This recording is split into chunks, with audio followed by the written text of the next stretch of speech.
Hello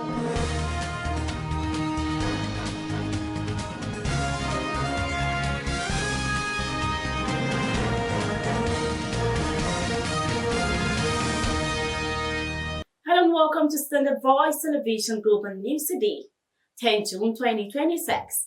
Equivalent Islamic calendar, 24th day of Zulhijjah, 1447. After Hijrah, I am Hamida Muhammad Idris and headlines. President Tinubu approves 10 billion naira emergency funding for Ebola outbreak response. The government assures Nigeria moving in the right direction with ongoing reforms. House of Representatives summons invite service chiefs, finance minister over insecurity. On the international scene, President Trump pleads response after Iran shot down U.S. helicopter amid Middle East. On sports update, Cotelli gives reasons portable tours, Super Eagles for friendly match. These and more news will be coming to you in the bulletin. Do stand by. Thank you for joining, and now the news continues. President Bola Ahmed Tinubu has approved the release of 10 billion naira as emergency funding to strengthen Nigeria's preparedness against a possible Ebola outbreak following renewed cases reported in parts of Africa. Special advisor to the President on Information and Strategy, Bayo Nanuga, in a statement said the intervention is intended at strengthening national health security systems and improving rapid response capacity. He also added that the fund will reinforce the operational preparedness of the National Center for Disease Control and Prevention (NCDC) and support critical national public health emergency response activities. As part of the response, Tinubu also approved the establishment of a presidential task force on Ebola virus disease, preparedness, and emerging public health threats. The task force will be chaired by the Chief of the Staff to the President, Femi Bajabiamila, and will include relevant federal agencies and state representatives. The move follows worries over Ebola outbreaks recently reported in the Democratic Republic of the Congo and Uganda. Nigeria is steadily emerging from economic fragility and laying the foundation for long-term prosperity despite pains associated with ongoing reforms. Minister of Information and National Orientation, Muhammad Idris, made the assertion at a high-profile Democracy Day press conference in Abuja to mark Nigeria's 27th anniversary of uninterrupted democratic governance and the third year of the renewed hope agenda of the present administration. He insisted that available evidence pointing to a nation on the path of recovery, growth, and institutional strengthening, describing Democracy Day as a historic moment for national reflection, accountability, and celebration of the sacrifices that secure democratic governance in Nigeria. Idris also paid tribute to late Chief Moshood Kashimao Olaolu MKO Abiola, the symbol of Nigeria's democratic struggle, while also acknowledging the contributions of pro-democracy activists. The Secretary to the Government of the Federation, George Akume, who represented President Bola Ahmed Tinubu, acknowledged the economic hardship facing Nigerians, but maintained that government policies are yielding measurable results. So on the news, political parties are rushing to resolve post-primary disputes, finalize candidate lists, and conclude consultations on running mates after the Independent National Electoral Commission (INEC) scheduled June 26 for the release of access codes to its nomination portal and July 11th as the deadline for the submission of candidates' particulars for the 2027 general elections. INEC has warned that unresolved internal conflicts and ongoing court challenges to its electoral timetable could complicate preparations for the polls, even as major parties intensify efforts to beat the nomination deadline and complete their presidential tickets. The African Democratic Congress (ADC), the Young Progressives Party, and the All Progressives Grand Alliance have expressed readiness to submit the names of their candidates to the Independent National Electoral Commission (INEC) following the conclusion of the primary elections. The electoral umpire announced that the access code would allow political parties to begin uploading candidate details for the 2027 general elections to its portal. The INEC chairman, George Amopitan, disclosed this in Abuja during the second quarterly consultative meeting with leaders of registered political parties, noting that the state follows the completion of party primaries on May 30, 2026. Amopitan assured the INEC will ensure equal treatment for all parties while strictly following the Constitution, the Electoral Act, and all relevant guidelines. And another development, the Independent National Electoral Commission (INEC) has filed appeals against Svtv High Court judgment that questions aspect of its schedule of activities for the 2027 general election.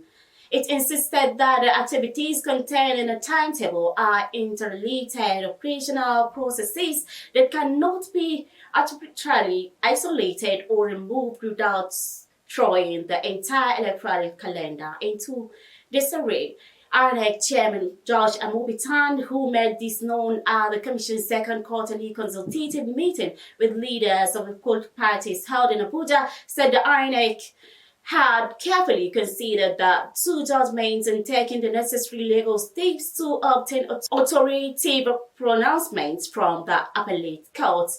The fourth judgment delivered on May 20, 2026 to Party versus INEC questions citing timelines contained in the Commission's timetable. The second delivered on May 26, 2026, Social Democratic Party SDP versus INEC produced a mixed outcome. It affirmed the Commission's authority to issue an electoral timetable, but simultaneously notified certain timelines relating to the nomination and substitution of candidates. Amopitan, however, noted that in the SDP judgment, the court itself acknowledged that an election timetable without dates for submission of parties' membership registers time frame for primaries is immature. Kebbi State Government has unveiled its strategic initiatives and reforms aimed at positioning the state as a leading investment destination and gateway to the West African market.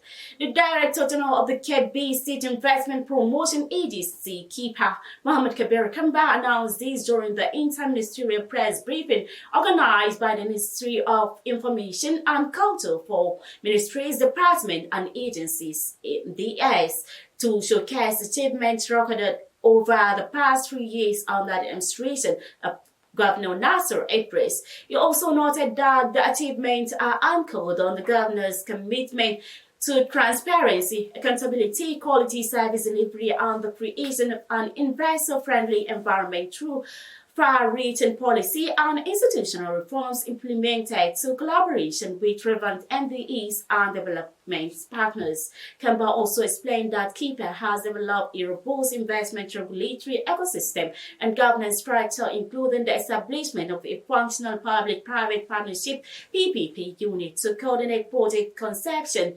prioritization, development, and implementation across ministries and the 21 local government areas of the state.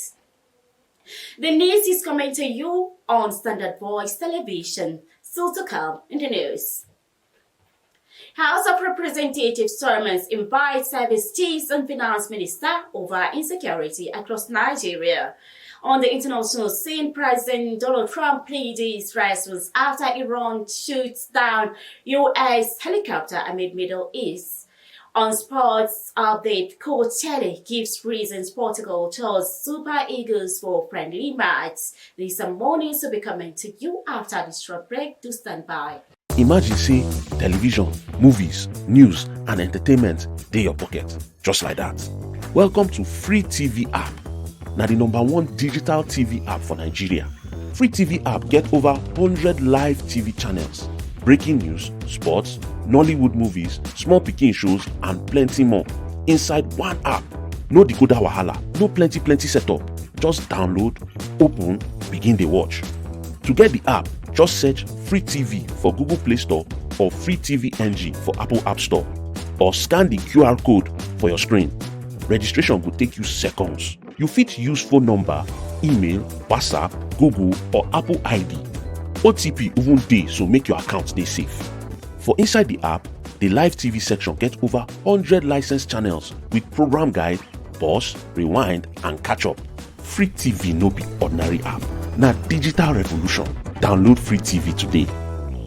Welcome back from that short break, and now the news continues. House of Representatives has summoned all the service chiefs and the Minister of Finance, Tayo Oyo Dele, to appear before it and account for the funds released for security operations amid deteriorating insecurity across Nigeria. The decision followed the adoption of a motion upholding public importance on the need to contain recurring bandit attacks in Zamfara State and other northwest states of Nigeria, sponsored by the chairman of the House Committee on the Northwest Development Commission, Suleiman Abubakar Gumi.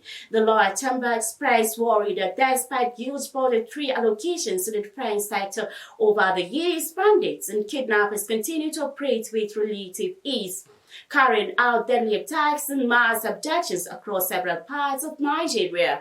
Gumi, who represents Gumi Bukuyum Federal Constituency of Zamfara State, expressed concern that insecurity in Zamfara and the wider Northwest has escalated into a complex humanitarian crisis driven by armed banditry, kidnappings, and the infiltration of transnational jihadist groups.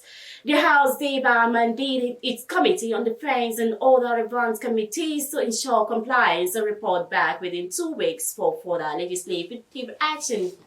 Still on insecurity, there was tension in Zamfara State as one person was killed and 7 others injured after an improvised explosive device IED exploded along the Bagega-Anka Road in Anka local government area of the state. It was gathered that the incident occurred when a commercial car conveying passengers from Bagega to Anka ran over the explosive device. The IED was allegedly planted by suspected bandits operating in the area.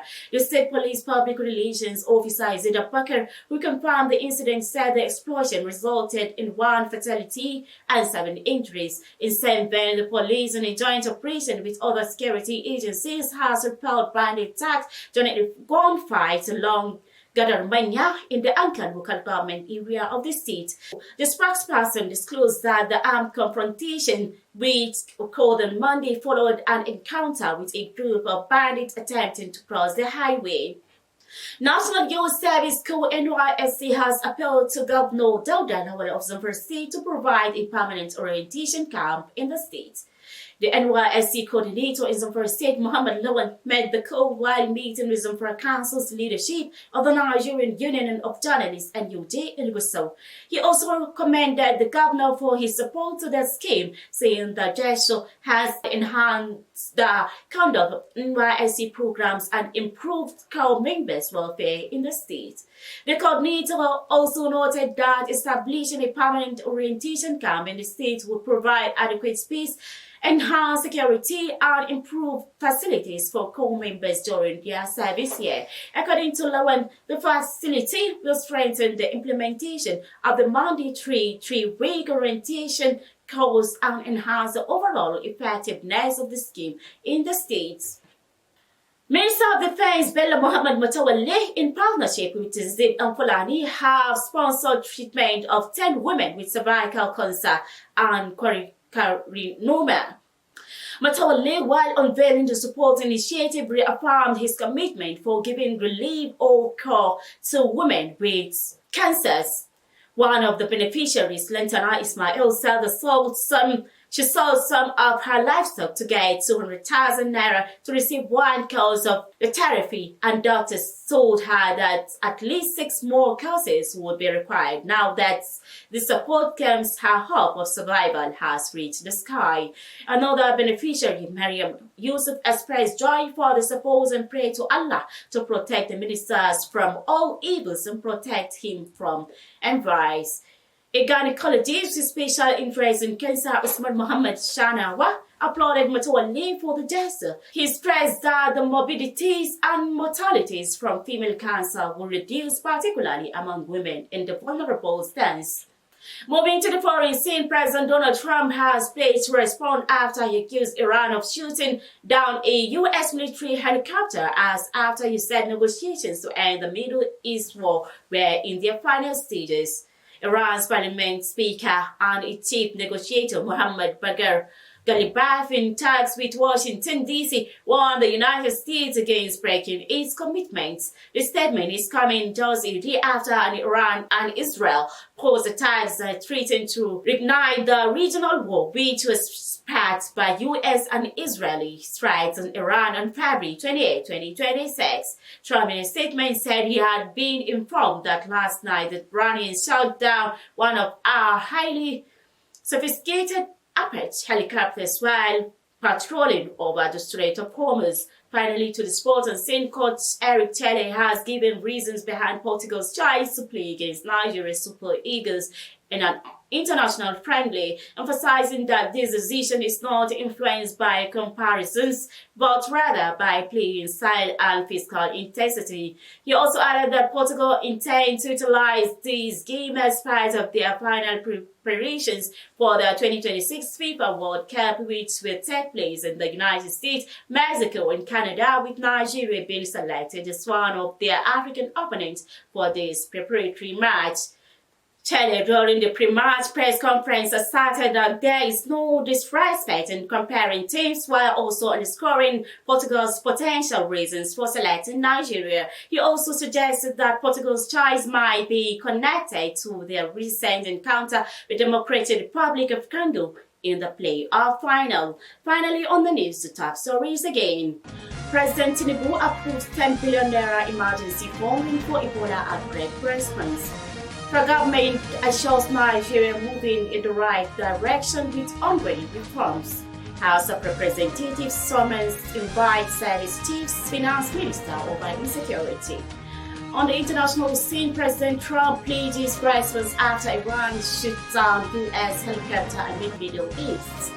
On sports update, Coach Chelle gives reasons Portugal tours Super Eagles for friendly match. On behalf of the production crew led by Ilya Adamu Ota, I am Hamida Muhammad Idris, thanking you for investing your time and staying with the news.